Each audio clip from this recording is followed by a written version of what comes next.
السلام عليكم، نتمنى من الله تكونوا بخير وعلى خير وانتم كتشاهدوا هذا الفيديو.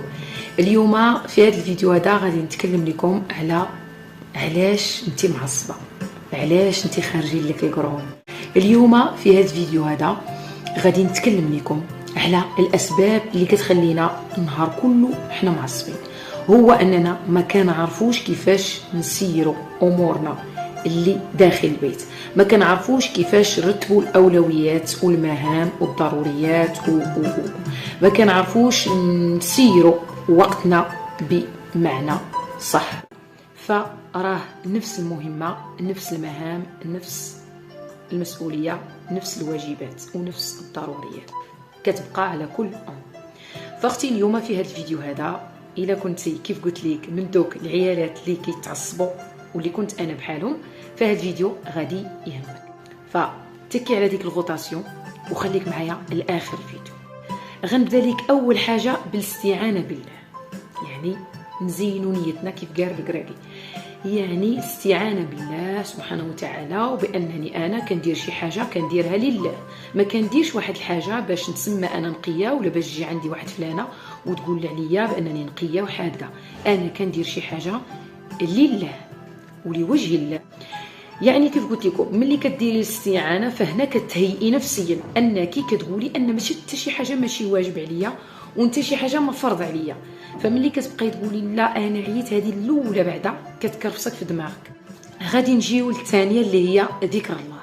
اقسم بالله خواتاتي انا عندي 4 الوليدات وعندي مسؤوليه خارج البيت وداخل البيت، وماشي الوقت ديال الفيديو باش نبقى نعد لكم، وانما غادي نقول لكم عندي مسؤوليه كبيره على ظهري خارج البيت وداخل البيت. والحمد لله كنت كنعاني حتى الاكتئاب بسبب الضغط، ولكن الحمد لله ملي بقيت كنسمع اصحاب تجربه وكنسمع لي كوتش وكنسمع الدكاتره، فالحمد لله عرفت راسي شكون انا وحطيت راسي في المكان المناسب. هادشي علاش انا درت لكم هذا الفيديو. فقلت لكم ذكر الله، ذكر الله خواتاتي اقسم بالله الا كيسهل عليكم اي حاجه. فاحنا كنعرفوا قصه فاطمه الزهراء رضي الله عنها ملي مشات عند الرسول عليه السلام وقالت ليه خصني خادم، قال لها سبحي 33 واحمدي الله وكبر الله خير لك من خادم. وغادي نزيدكم انا الاستغفار. فكل بيت ولا كل بلاصه مشينا ليها غادي نرتبوها، راه غير ساعه واحده تقدر نرتبوا فيها الدار كلها من غير المطبخ. وانما كنقول لكم انا هاد الساعه راه تقدروا تضربوا عصفورين بحجر، يعني الاستغفار اخواتاتي. فاحنا كنعرفوا الحديث من لزم الاستغفار جعل له الله من كل ضيق مخرجا ومن كل هم فرجا ورزقه من حيث لا يحتسب. يعني هذه راه فسره راسها هذه الاستغفار.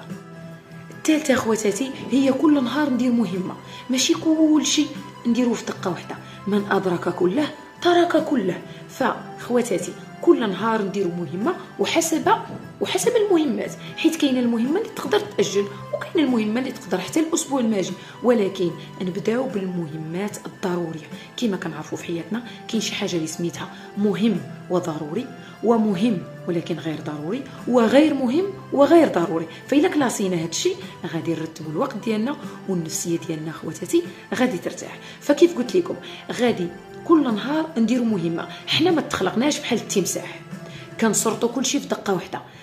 نحن بشر كناكلوا بشوي بشوي، تخلقنا هكا والله سبحانه وتعالى علمنا هكا من اللي خلقنا. وخلقنا السماوات والارض في 6 ايام، وهو قادر يخلق كل شيء كلمح البصر.